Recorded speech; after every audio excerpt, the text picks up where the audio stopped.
How's it going, everybody? This is Jeff Manning. It's figured I'd make up another quick video here. I was making some new connections on my boat tonight. So here's how I make connections. There's the old style, you know, where you just use these butt connectors. You slide it up inside of it. You put your wire in from the other end.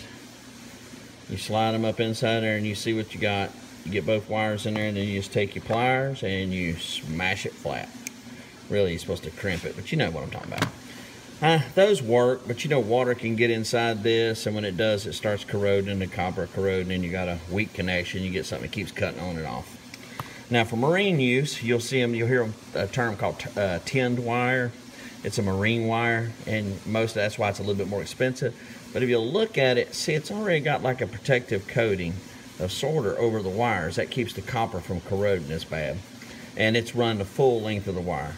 And this is really easy to do. What I'm getting ready to show you how to do, it works 10 times easier, but I'll show you how to do it with just bare copper wire, and it's the way I make all my connections. So first thing you do, you strip your wire back.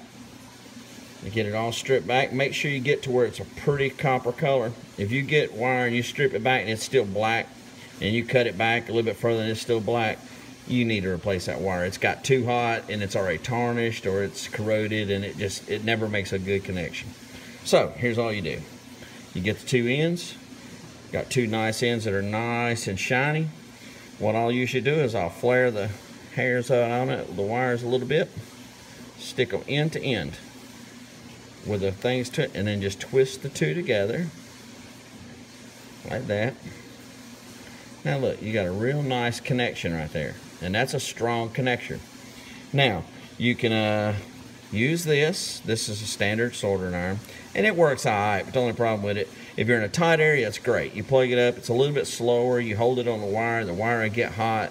You touch the solder to this right here, it'll soak it up, and then you're done.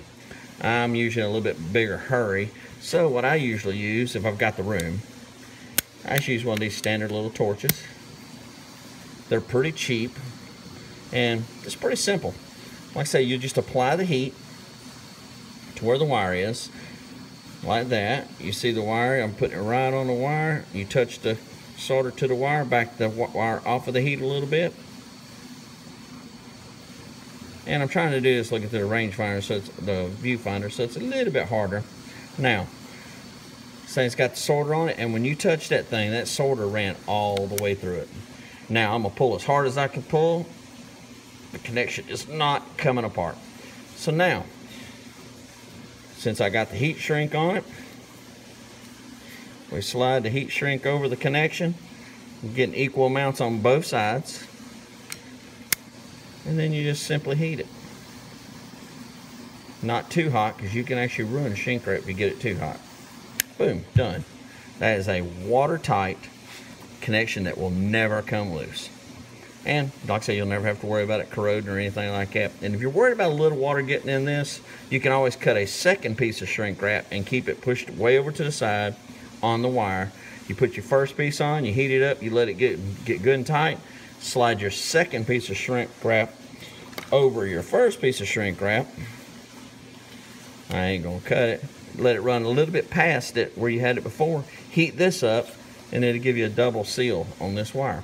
But this wire connection will never come loose, and it should never corrode. Alright, I just thought you'd like that, and that's a pretty easy way to do it. Now, if you're putting a little ringlet or something like that on it, or a spade terminal, anything, strip your wire back. And this is the way I do this also. You twist it, stick it into the ringlet. I do this on all my connections. Fold that over, you know, if you got enough sticking through to keep it from the end of it. I'll usually give it a quick crimp, like that, just to hold it in place. Then I do the exact same thing.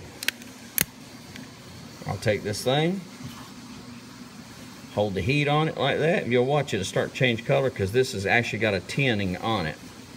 Heat it just a little bit like that. Touch the solder to it, and the solder will run back in there. Now that solder run all the way back to here. You can't see it because it's hard to see it, but that solder actually, if you look, you can see it all the way down here below the wire. So in actuality, this wire is sealed all the way through this connection now. This ring will never come off. I'm pulling as hard as I can, and it'll never corrode inside that connector. See? Alright, just thought I would show it to you. Something neat to know. We all have electronics on the boat. We're always switching out and changing. There you go. Hope you enjoyed it. Appreciate you watching. Y'all have a good evening. Bye.